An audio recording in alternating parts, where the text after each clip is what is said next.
1971, General Motors unleashed what many automotive historians consider the most catastrophic design failure in their corporate history, a system so deeply flawed that it nearly asphyxiated drivers and froze trunks solid across America. The forced air ventilation system, introduced across GM's entire full-size lineup, would last exactly one model year before being completely abandoned, leaving behind a trail of rust-damaged vehicles and bewildered customers who couldn't understand why their new cars were trying to kill them. To understand the magnitude of this automotive disaster, we must first travel back to late 1970, when General Motors faced unprecedented challenges that would set the stage for their most embarrassing engineering failure. The company had just weathered the longest strike in its history, a brutal 67-day walkout that began on September 15, 1970, and paralyzed production across 145 plants in the United States and Canada. Over 400,000 United Auto Workers had shut down the world's largest corporation, costing GM over $1 billion in lost profits and forcing the company to scramble to meet the 1971 model year deadlines. The strike's timing couldn't have been worse for General Motors, just as they were preparing to launch their most ambitious automotive lineup in decades, including the revolutionary compact Vega and completely redesigned full-size cars. The company's production ground to a halt. The stoppage disrupted not only manufacturing, but also the critical testing phases that might have caught the ventilation system's deadly flaws before they reached American driveways. When production finally resumed in November 1970, GM was under enormous pressure to rush vehicles to market, a decision that would prove catastrophic for thousands of unsuspecting customers. The 1971 model year marked General Motors' most comprehensive redesign since the early 1960s. The corporation introduced entirely new B-bod platforms for their full-size vehicles, including the Chevrolet Impala and Caprice, Pontiac Catalina and Grand V, Oldsmobile 88 and 98, and Buick LeSabre and Electra. These vehicles were marketed as the pinnacle of American automotive engineering, featuring advanced safety systems, improved ride quality, and what GM proudly called the most sophisticated ventilation system ever installed in a passenger car, with the Catalina alone producing 228,262 units in 1971, and the Impala reaching over 427,000 units. The scope of this engineering disaster would affect nearly 750,000 families across America. The forced air ventilation system represented GM's attempt to revolutionize cabin air management in an era when a significant portion of Americans smoked cigarettes while driving. Unlike previous ventilation designs that relied on natural airflow or simple exhaust vents, GM's new system actively forced air through the passenger compartment using a continuously operating blower fan. Even when the climate control was turned off, this fan ran at low speed, creating positive pressure that drew fresh air through cowl vents at the base of the windshield, pushed it through the passenger cabin, and exhausted it through an array of louvers cut directly into the trunk lid. General Motors branded this revolutionary system as Astro Ventilation and was so confident in their innovation that they launched an aggressive advertising campaign showcasing the forced air ventilation system. The most dramatic advertisement featured a Chevrolet Impala with a smoke bomb placed inside the cabin.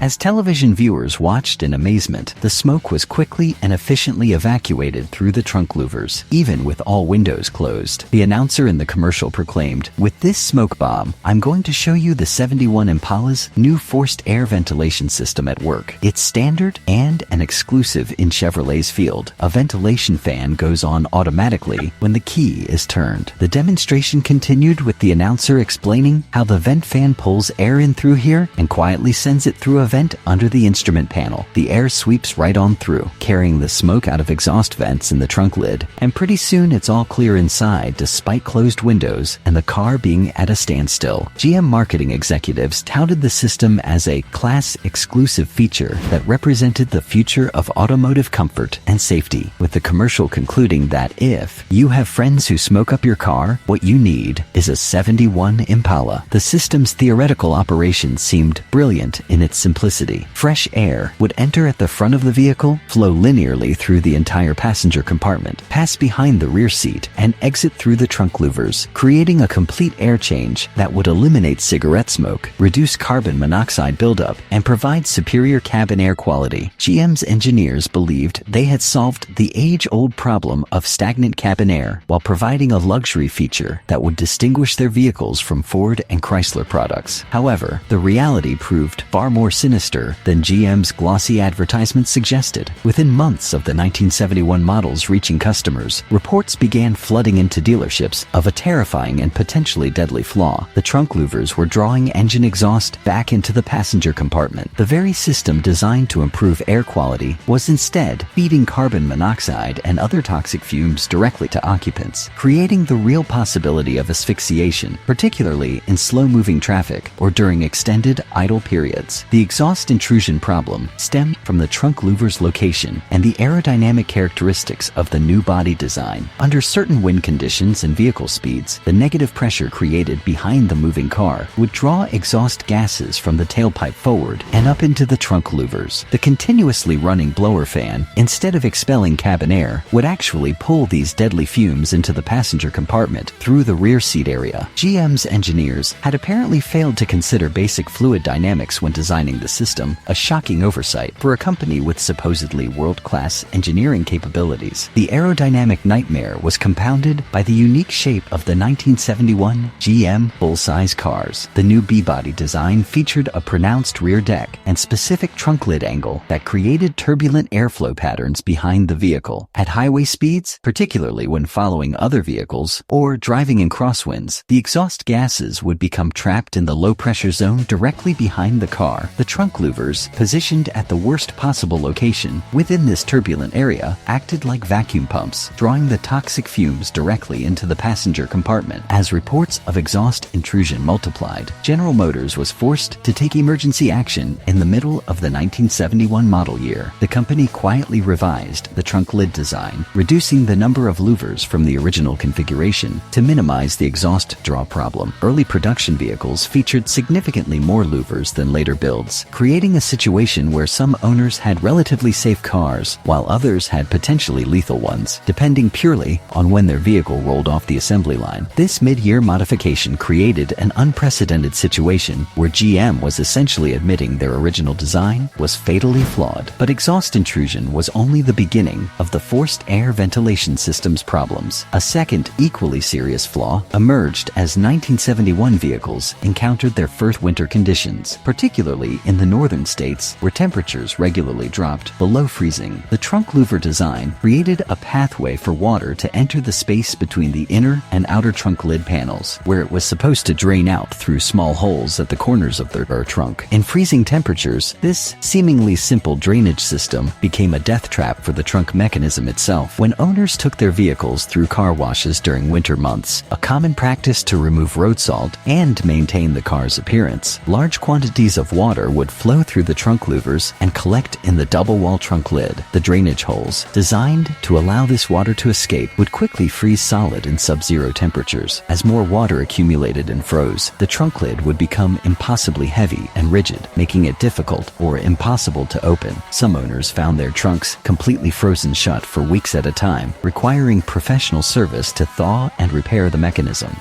The freezing problem was particularly severe in states like Minnesota, Wisconsin, Michigan, and upstate New York, where winter temperatures routinely dropped below 0 degrees Fahrenheit or minus 18 degrees Celsius. Owners in these regions discovered that a simple car wash could render their vehicle's trunk compartments completely inaccessible until spring. The ice formation was so severe that some trunk lids became permanently warped from the pressure of expanding ice, creating permanent damage that persisted long after the ice had melted.